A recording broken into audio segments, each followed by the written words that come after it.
നമസ്കാരം. പശ്ചിമ ബംഗാൾ രാഷ്ട്രീയത്തിൽ ഏറെ കോളൽക്കം സൃഷ്ടിച്ചുകൊണ്ടിരിക്കുന്ന വിഷയമാണ് വോട്ടർ പട്ടികയിലെ പേരുകൾ കൂട്ടത്തോടെ നീക്കം ചെയ്യപ്പെട്ട നടപടി. തീവ്ര വോട്ടർ പട്ടിക പരിഷ്കരണ പ്രക്രിയയിലൂടെ 58 ലക്ഷത്തോളം പേരുകൾ വോട്ടർ പട്ടികയുടെ കരട് ലിസ്റ്റിൽ നിന്ന് ഒഴിവാക്കപ്പെട്ടത് സംസ്ഥാനത്ത് വലിയ രാഷ്ട്രീയ വാക്പോരുകൾക്ക് വഴിമരുന്നിട്ടിരിക്കുകയാണ്.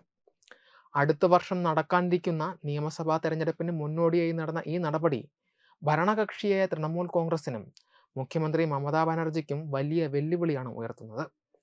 ജനാധിപത്യ പ്രക്രിയയുടെ സുതാര്യത ഉറപ്പുവരുത്തുവാൻ കേന്ദ്ര തെരഞ്ഞെടുപ്പ് കമ്മീഷൻ നടത്തുന്ന ഒരു സ്വാഭാവിക നടപടിയാണിതെന്ന് കേന്ദ്ര സർക്കാരും BJPയും അവകാശപ്പെടുമ്പോൾ, വരാനിരിക്കുന്ന തെരഞ്ഞെടുപ്പിൽ തങ്ങളെ പരാജയപ്പെടുത്തുവാൻ കേന്ദ്രം നടത്തുന്ന ഗൂഢാലോചനയാണ് എന്നാണ് മമതാ ബാനർജി ആരോപിക്കുന്നത്. പുറത്തുവിട്ട കണക്കുകൾ പ്രകാരം ഒഴിവാക്കപ്പെട്ട 58 ലക്ഷം പേരിൽ 24 ലക്ഷം പേർ മരിച്ചവരാണെന്ന് കണ്ടെത്തിയിട്ടുണ്ട്. കൂടാതെ 19 ലക്ഷം പേർ താമസം മാറിയവരും 12 ലക്ഷം പേരെ കണ്ടെത്തുവാൻ കഴിയാത്തവരുമാണ്. 1.3 ലക്ഷം പേർ ഇരട്ട വോട്ടുകളാണെന്നും രേഖപ്പെടുത്തിയിട്ടുണ്ട്. SIRന്റെ ഒന്നാം ഘട്ടം ഇതോടെ പൂർത്തിയായി.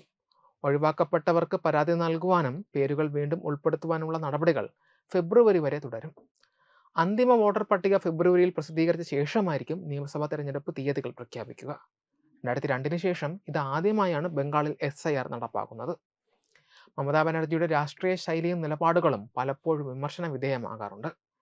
വോട്ടർ പട്ടിക പുതുക്കുന്നതിനെതിരെ അവർ സ്വീകരിച്ചിരിക്കുന്ന തീവ്രമായ നിലപാടുകൾ ഇതിന് പുതിയ ഉദാഹരണമാണ്. മരിച്ചവർ, താമസം മാറിയവർ, ഒന്നിലധികം തവണ പേര് ചേർത്തവർ എന്നിവരെ ഒഴിവാക്കി വോട്ടർ പട്ടിക കുറ്റമറ്റതാക്കുക എന്നത് ഒരു ജനാധിപത്യ സംവിധാനത്തിൽ അനിവാര്യമായ കാര്യമാണ്. എന്നാൽ ഈ പ്രക്രിയയെ വോട്ട് മോഷണമെന്നും കേന്ദ്രത്തിന്റെ അടിച്ചമർത്തലെന്നും വ്യാഖ്യാനിച്ച് ജനങ്ങൾക്കിടയിൽ ഭീതി പരത്താനാണ് മമത ശ്രമിക്കുന്നതെന്ന് പ്രതിപക്ഷം കുറ്റപ്പെടുത്തുന്നു. ജനങ്ങളെ തെരുവിലിറങ്ങുവാൻ ആഹ്വാനം ചെയ്യുന്നതും അടുക്കളയിലെ ആയുധങ്ങളെടുത്ത് നേരിടാൻ സ്ത്രീകളോട് പറയുന്നതും ഒരു മുഖ്യമന്ത്രിയുടെ പദവിക്ക് ചേർന്നതല്ല എന്നും വിമർശകർ ചൂണ്ടിക്കാട്ടുന്നു. ഭരണഘടനാപരമായ സ്ഥാപനമായ തിരഞ്ഞെടുപ്പ് കമ്മീഷനെ നിരന്തരം കടന്നാക്രമിക്കുന്നതിലൂടെ സംസ്ഥാനത്തെ ക്രമസമാധാന നില തകർക്കുവാനാണ് തൃണമൂൽ ശ്രമിക്കുന്നത് എന്നാണ് BJPയുടെ പ്രധാന ആരോപണം. വോട്ടർ പട്ടികയിലെ അപാകതകൾ പരിഹരിക്കുന്നതിലൂടെ മമതാ ബാനർജിയുടെ വോട്ട് ബാങ്കിന് വലിയ വിള്ളലുണ്ടാകുമെന്ന ഭയമാണ് അവരെ പ്രകോപിക്കുന്നത് എന്നാണ് പ്രതിപക്ഷ നേതാവ് സുവേന്ദു അധികാരി ഉൾപ്പെടെയുള്ളവർ ആരോപിക്കുന്നത്. ബംഗാളിൽ അനധികൃത കുടിയേറ്റക്കാരുടെ വോട്ടുകൾ ഉപയോഗിച്ചാണ് മമത അധികാരം നിലനിർത്തുന്നതെന്ന ആരോപണം പണ്ടേ നിലനിൽക്കുന്നുണ്ട്. ഇപ്പോൾ 58 ലക്ഷം വ്യാജ വോട്ടർമാരെ നീക്കം ചെയ്യുമ്പോൾ അവർക്ക് ഭരണം നഷ്ടപ്പെടുമെന്ന ആശങ്കയുണ്ടെന്നും അതുകൊണ്ടാണ് ഇതിനെ രക്തച്ചൊരിച്ചിൽ ഉണ്ടാകുമെന്ന് തൃണമൂൽ നേതാക്കൾ ഭീഷണി മുഴക്കുന്നതെന്നും വിമർശനമുണ്ട്. ബൂത്ത് ലെവൽ ഓഫീസർമാർ അഥവാ BLOമാരുടെ മരണങ്ങളെ രാഷ്ട്രീയ ലാഭത്തിനായി ഉപയോഗിക്കുന്നതും തിരഞ്ഞെടുപ്പ് കമ്മീഷന്റെ കൈകളിൽ രക്തമുണ്ടെന്ന് ആരോപിക്കുന്നതും മമതയുടെ രാഷ്ട്രീയ പാപ്പരത്തമായാണ് വിലയിരുത്തപ്പെടുന്നത്. സർക്കാർ ജീവനക്കാരായ BLOമാരെ ഭീഷണിപ്പെടുത്തുന്നതായും വോട്ടർ പട്ടികയിലെ ക്രമക്കേടുകൾ മറച്ചുവെക്കുവാൻ തൃണമൂൽ പ്രവർത്തകർ ശ്രമിക്കുന്നതായും റിപ്പോർട്ടുകളുണ്ട്. ഇതിനെതിരെ തിരഞ്ഞെടുപ്പ് കമ്മീഷൻ ബംഗാൾ പോലീസിന് കത്തയച്ചതും ഗൗരവകരമായ സാഹചര്യമാണ്.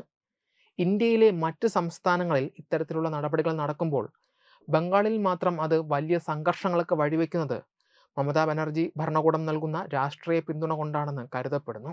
സംസ്ഥാനത്തെ വികസന വിഷയങ്ങളോ ജനങ്ങളുടെ മറ്റു പ്രശ്നങ്ങളോ ചർച്ച ചെയ്യുന്നതിന് പകരം ഇത്തരം വൈകാരികമായ വിഷയങ്ങൾ ഉയർത്തി ജനങ്ങളെ വിഭജിക്കാനാണ് മുഖ്യമന്ത്രി ശ്രമിക്കുന്നത്. ഇത്തരം നടപടികൾ ബംഗാളിന്റെ ജനാധിപത്യ സംസ്കാരത്തിന് വലിയ ആഘാതമാണ് സൃഷ്ടിക്കുക. ഭരണഘടനയും നിയമങ്ങളും പാലിച്ചു നടത്തുന്ന വോട്ടർ പട്ടിക പരിഷ്കരണത്തെ തടയുവാൻ നോക്കുന്നത് ജനാധിപത്യത്തെ വെല്ലുവിളിക്കലാണ്. അർഹരായ വോട്ടർമാരുടെ പേര് ഒഴിവാക്കപ്പെട്ടിട്ടുണ്ട് എങ്കിൽ അത് തിരിച്ചു ചേർക്കുവാൻ നിയമപരമായ മാർഗങ്ങളുണ്ട്. എന്നാൽ ആ വഴികൾ തേടുന്നതിന് പകരം തെരുവിലിറങ്ങി പ്രതിഷേധിക്കുവാനും കേന്ദ്രസേനയെയും ഉദ്യോഗസ്ഥരെയും ഭീഷണിപ്പെടുത്തുവാനും ആഹ്വാനം ചെയ്യുന്നത് ഒരു ഭരണാധികാരിയിൽ നിന്ന് പ്രതീക്ഷിക്കുന്നതല്ല.